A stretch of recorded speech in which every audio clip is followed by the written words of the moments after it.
What the F, guys? I'm just kidding. Fun little shirt I just made. Let me know if you like it. What's going on today, guys? Welcome to Eddie Studios. And if you haven't been here before, I do weekly videos with tips and tricks to help you be a better videographer. And one of my favorite pieces of equipment is the DJI Osmo Pocket 2. So the little clip you saw at the beginning was me showing off a little bit of the indoor capabilities of the new Freewell Anamorphic lens for that Osmo Pocket 2.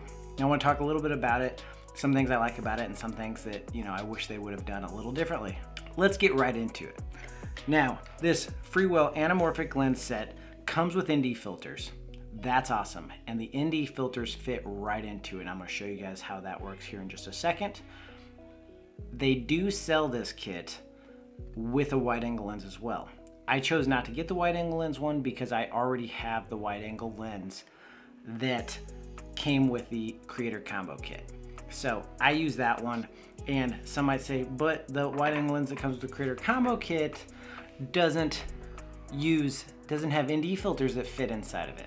Well, actually the ND filter set that I have for that, which is this little guy here, it's not a very expensive ND filter kit, but it actually allows my wide angle lens to magnetize to the outside of it. So I can add it onto it if I want, but I'll be honest, I rarely use my wide angle lens. I don't like the barrel distortion that it gives, and I think that the Pocket 2's camera is wide enough for almost everything I want to do with it.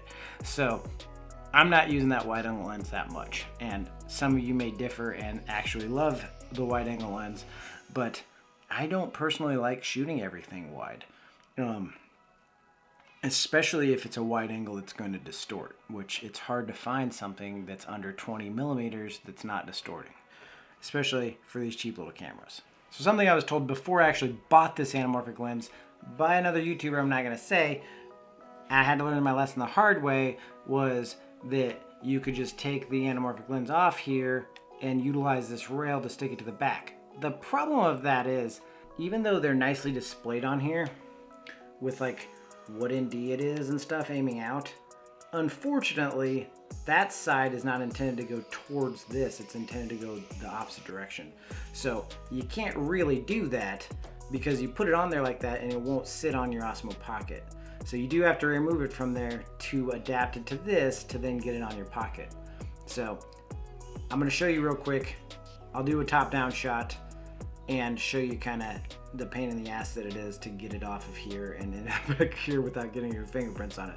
You have to use your fingernails a lot. So let's do that real quick.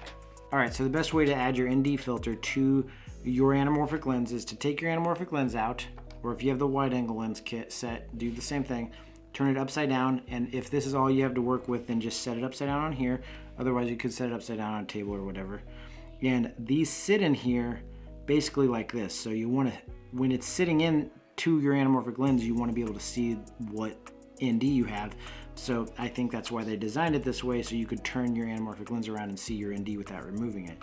So if I want to do the ND16, which is this one here, or ND8, which is this one here, I would take it out and just set it in there and make sure that it clips down inside of it. So it's clipped down inside of here where you can't see anything coming out. If you clip it in the other direction where you can't see it, it actually has these little pieces that bulge out a little bit and it doesn't allow you to set it into your pocket camera. So if I put it in this way, which is the wrong way, it doesn't sit in the pocket camera because it has these little bulges that stick out and it fights with the magnet also on the camera itself. So you want to be able to see the ND, and if you can see it, you can see which ND it is on the back of the anamorphic lens, which I'm putting fingerprints on it right now. But if you can see which ND it is, when you turn it around, you put it on correctly. Then it will just sit on the Pocket 2 like that, and it isn't gonna fall off. The best way to take it back off of it is there's these little catches to get fingernails in. You just pull and then set it back where it goes, which I'm setting it upside down. So you just set it back where it goes on your line. You have your nice organized kit here. You can just carry with you and take some awesome anamorphic shots. All right, so I don't know if you want to buy one of these or not. Like I said, it's a weird aspect ratio for anamorphic. that 1.15 is odd, and most softwares don't really necessarily support it without doing some finicky stuff with it. A little hard to work with, but all of the Pocket 2 lens accessories are hard to work with. They're just small. So if you're prepared to work with nimble fingers, then definitely get different lens options for your Pocket 2, because it definitely opens up your abilities to do more. And this thing is all about being able to do more with less. So this thing's awesome. And my channel is all about being able to do more with less. So if you like this video, hit the like button. And if you like learning about how to do more with less, subscribe to the channel and, you know, see what's going on next week, because I'm working on my next video next. So I'm going to pop my last video up top here, and then bottom's going to be always what YouTube recommends for you.